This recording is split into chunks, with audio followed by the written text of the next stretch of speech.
Hello, Katie. How you doing? I've got your work up. Sorry, I've got your work up right here. Okay. I want to just close that down a little bit so that we can get everything where we need to see it. Now, I don't have the whole page in here, but there's nothing below here, so we'll have a full view of. Um, Now, a couple of things I want to talk about is that, okay, so your scan, I don't know if you scanned these or shot them with based on this shadow right here. I'm going to guess you shot them with your phone. Yeah, yeah, definitely, definitely. So the one thing I would recommend is if you have a scanner, that would be great because you'll get much better. We'll definitely be able to see a lot more detail.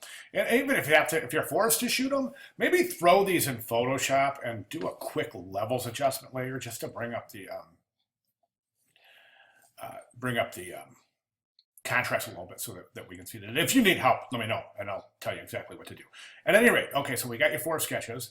And the one thing I want to say is I think that, and I just know this because I've taught this class so many times and I've come to this problem or this phenomenon several times. You really have to imagine this piece needs to be made with all furniture pieces parts. Okay, so it's Fantasia Furniture Fairy. So everything needs to be a piece of furniture. Okay, let me show you why that's a relevant comment at this point.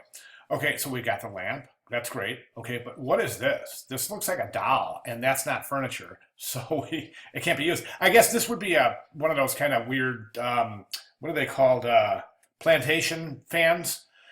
That would work definitely, but the doll's body and the doll's head and that just it can't work. Also, how are you going to make the face out of furniture? Do you see what I'm saying? So that's another thing I think that you're assuming that you're making this face out of things that are other than furniture. Now over here we have the furniture fairy, but this isn't furniture. This is, boy, you got me on that. These are plants, so technically, I guess they could be considered furniture. I'll give it to you. But I don't think this is your strongest concept anyways. Plus, you only have the plants and the chair, so that's not 5 images. This one has potential. I really think so. My only problem here is that you've got 3 images. You would have the coat rack, this coat, and that's it. Looks like you got a face drawn in there, but how are you going to make that face? So this has potential, and this has potential. So what you want to do from here is you want to really start thinking, looking at pictures, deciding what is going to be the most feasible way to go, this or this. And also think about the background, think about the interaction of the caricature with the viewer. In other words, you don't just want to put Furniture Fairy, Fantasia Furniture Fairy just sitting there.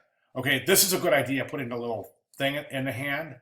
But, the more movement, and you've added some movement here, the more movement you add to the piece, the better it's going to be. Okay, it's going to be really boring if it just sits there. So start thinking in those terms as well. I'm probably going to be showing you guys some examples next week. I don't want to do it too early because I don't want to sway anybody's creative direction. So I'm going to wait on that. But I would say that it's really safe to say that if you can tell a story behind your sketches, it's going to be really, really great. So instead of just sitting there, all made of different furniture parts, it's actually doing something. Think about it. Okay, any questions or comments or concerns? Let me know. Thanks. Good job.